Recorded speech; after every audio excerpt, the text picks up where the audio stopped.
हरिओम तत्सत।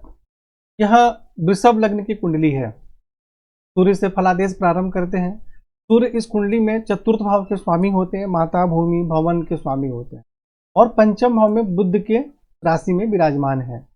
तो सूर्य के यहाँ विराजमान होने से विद्या बुद्धि संतान का सुख प्राप्त होता है, माता भूमि भवन का भी श्रेष्ठ सुख प्राप्त होता है और एकादश भाव में दृष्टि डालने के कारण आमदनी बहुत अच्छी होती है।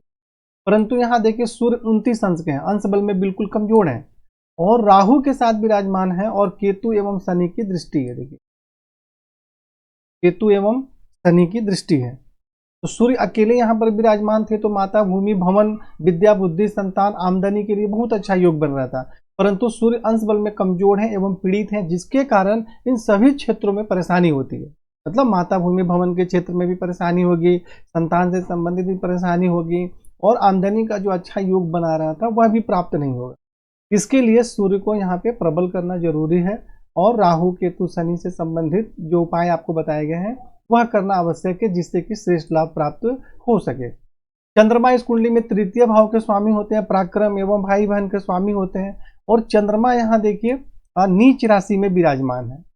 परंतु एक बात और ध्यान देने योग्य है कि चंद्रमा जो है 3 अंश तक ही नीच राशि में होते हैं, तो यहाँ तो 6 अंश के हो गए। और दूसरी बात कि लग्न से केंद्र में कोई भी ग्रह यदि नीच राशि में विराजमान होते हैं तो उसका नीच भंग हो जाता है। तो इस प्रकार देखा जाए तो चंद्रमा का नीच भंग हो चुका है या नीच में नहीं है, परंतु यहाँ चंद्रमा पर देखिए केतु की दृष्टि है, इसके कारण समस्या है। चंद्रमा नीच राशि में तो है ही नहीं और केंद्र में है तो नीच भंग भी हो गया, परंतु अब यहाँ चंद्रमा से संबंधित परेशानी क्यों होगी? क्योंकि केतु की दृष्टि है।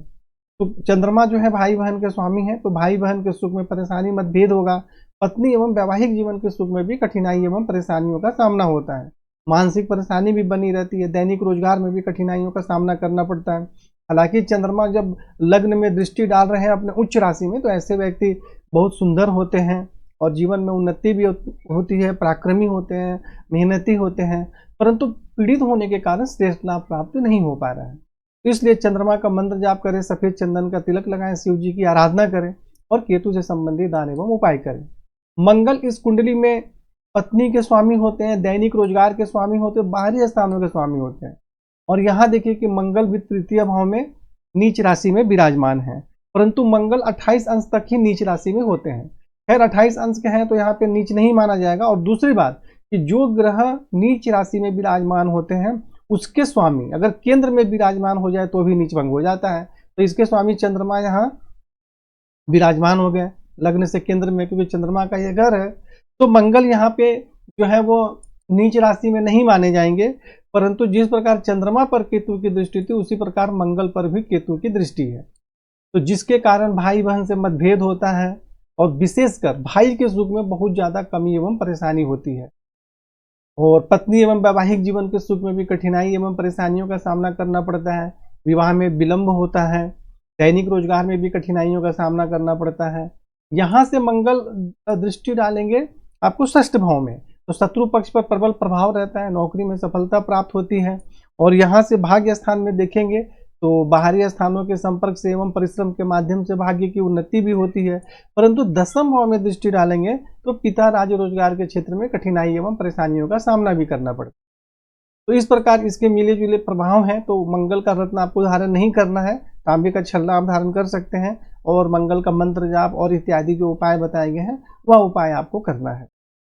बुध इस कुंडली में द्वितीय भाव धन एवं कुटुंब के स्वामी है, पंचम भाव विद्या बुद्धि संतान के स्वामी है। वृषभ लग्न की कुंडली में बुध बहुत कारक होते हैं और बुध यहाँ पंचम भाव में स्वराशि में विराजमान है। देखिए बुध और 17 अंश के हैं, बिल्कुल मजबूत है, स्वराशि में है और उच्च राशि भी माना जाएगा। तो यहाँ पे बुध विराजमान है तो विद्या बुद्धि संतान का श्रेष्ठ सुख प्राप्त होता है, धन एवं कुटुंब का भी सुख प्राप्त होता है, धन का संग्रह होता है और पंचम भाव को अचानक लाभ प्राप्ति के लिए भी बोला जाता है और बुध यहाँ पर है तो कई बार अचानक श्रेष्ठ लाभ प्राप्त भी होता है। शेयर मार्केट में भी ऐसे व्यक्ति को सफलता प्राप्त हो सकती है, यानी विद्या बुद्धि संतान धन कुटुंब का श्रेष्ठ सुख प्राप्त होता है। और यहाँ से बुध जब दृष्टि डाल रहे हैं एकादश भाव में तो आमदनी बहुत अच्छी होती है। मतलब पंचमेश जो होते हैं अचानक लाभ प्राप्त करने के लिए भी होता है, विद्या बुद्धि संतान के अलावा शेयर मार्केट इत्यादि के भी संबंध होता है। और बुध यहीं पर बैठकर आमदनी के घर में भी देख रहे हैं, तो यह भी बहुत अच्छा योग है। देखिए, नीच राशि में दृष्टि डालने से परेशानी नहीं होगी। नीच राशि में विराजमान होते हैं तो उनसे संबंधित भाव में परेशानी होती है, तो इस प्रकार मन में कंफ्यूजन ना रखें। तो बुध यहाँ पर बहुत अच्छे हैं, 17 अंश के हैं, बिल्कुल सूर्य के साथ हैं, परंतु थोड़ा दूरी है इनमें अंश में, तो अस्त का प्रभाव ज़्यादा नहीं होगा। वैसे भी कई लोग मानते हैं कि बुध अस्त नहीं होते हैं, तो इस प्रकार आप बुध तो बिल्कुल सही हैं। आप चाहें तो इनका मंत्र जाप कर सकते हैं और श्रेष्ठ लाभ प्राप्त आपको होगा। गुरु जो है इस कुंडली में अकारक माने जाते हैं। ये आमदनी भाव के स्वामी होते हैं, अष्टम भाव के स्वामी होते हैं। अष्टम भाव आयु के स्वामी होते हैं और एकादश भाव आमदनी के स्वामी होते हैं और अष्टम भाव में विराजमान है, तो आयु में वृद्धि होती है। ऐसे व्यक्ति किसी भी प्रकार के विशेष ज्ञान या शोध इत्यादि में भी सफलता प्राप्त होती है, कई बार अचानक लाभ भी प्राप्त होता है। और लेकिन अष्टम भाव में विराजमान होने के कारण कई बार ऐसा भी होता है कि आमदनी प्राप्त करने में भी परेशानी होती है, या किसी दूसरे को आपको धन इत्यादि नहीं देना चाहिए। तो यहाँ से गुरु दृष्टि डाल रहे हैं द्वादश भाव में, तो बाहरी स्थानों के संपर्क से आपको सफलता भी प्राप्त होती है, आमदनी भी होती है। और द्वितीय भाव में दृष्टि डालने के कारण आयेश जो है वह द्वितीय भाव में दृष्टि डाल रहे हैं धनेश के घर में, तो धन एवं कुटुंब का भी अच्छा सुख प्राप्त होता है। और यहाँ से चतुर्थ भाव में दृष्टि डालेंगे तो माता भूमि भवन का सुख प्राप्त होता है। देखिए, गुरु कारक है, लेकिन फलादेश के अनुसार किसी प्रकार की वो परेशानी नहीं दे रहे हैं। इसलिए जन्म कुंडली विश्लेषण में यह समझना जरूरी है कि हम जब ज्योतिष सीखते हैं तो कारक, अकारक, मारक इत्यादि बताया जाता है, परंतु फलादेश मेन देखना जरूरी है कि कई बार अकारक ग्रह भी हमें लाभ दे देते हैं। अब अभी आगे हम देखेंगे कि किस प्रकार कारक ग्रह भी परेशानी करेंगे। यहाँ आपने देखा कि गुरु इस कुंडली में अकारक माने जाते हैं, लेकिन यहाँ से तो अच्छा ही फल वो दे रहे हैं और लाभ ही दे रहे हैं। लेकिन गुरु का आपको रत्न इत्यादि नहीं धारण करना है, इससे संबंधित उपाय इत्यादि करना है जब इसकी दशा में। शुक्र के विषय में चर्चा करते हैं तो शुक्र इस कुंडली में लग्नेश होते हैं और षष्ठ भाव के स्वामी होते हैं और चतुर्थ भाव में विराजमान है। तो चतुर्थ भाव में देखिए सूर्य की राशि में विराजमान है, इसलिए थोड़ी परेशानी माना जाएगा, परंतु लग्नेश है तो चतुर्थ भाव में विराजमान होने के कारण माता भूमि भवन वाहन का श्रेष्ठ सुख भी प्राप्त होता है। शत्रु पक्ष पर प्रभाव रहता है, नौकरी में सफलता प्राप्त होती है। और दसम भाव पर दृष्टि के कारण पिता राज्य रोजगार से संबंधित सफलता प्राप्त होती है, रोजगार में भी बहुत अच्छी सफलता प्राप्त होती है। ऐसे व्यक्ति यदि शुक्र से संबंधित रोजगार करे तो बहुत श्रेष्ठ लाभ प्राप्त होता है। मतलब सबसे ज्यादा जो है महत्व दिया जाएगा शुक्र से संबंधित रोजगार के विषय में, जिसमें कि आपको बहुत अच्छी सफलता प्राप्त होगी। आप शुक्र का रत्न भी धारण कर सकते हैं।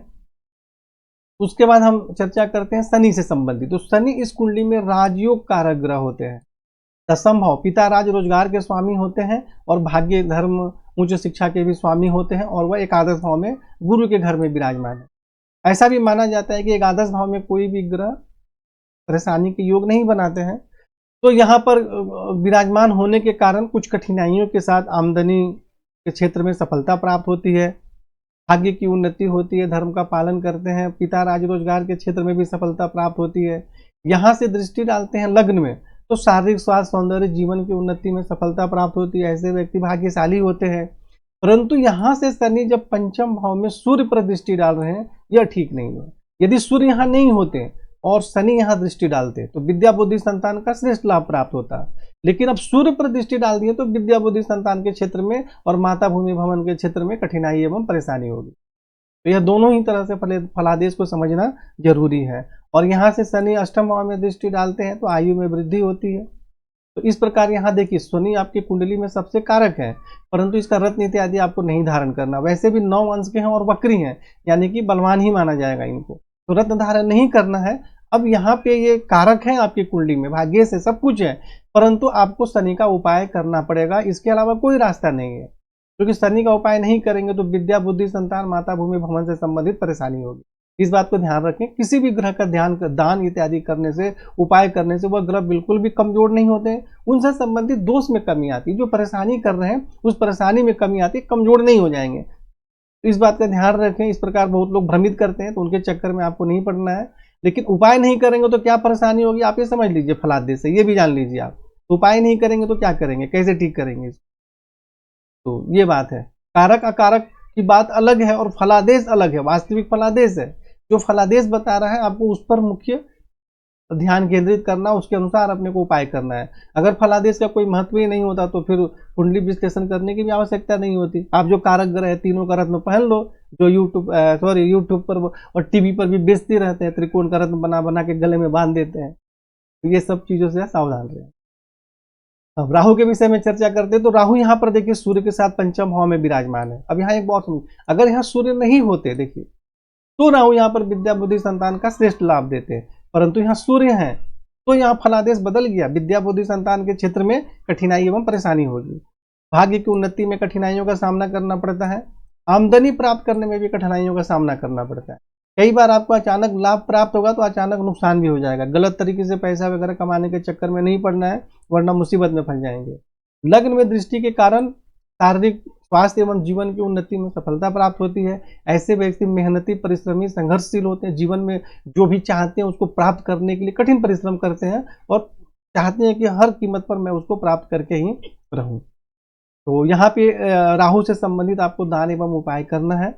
राहु का आपको रत्न वगैरह नहीं धारण करना है, मंत्र जाप भी इत्यादि नहीं करना है। आपको दान करते समय 5-7 बार इसका मंत्र बोलना है, लेकिन इसका दान और उपाय आपको करना है।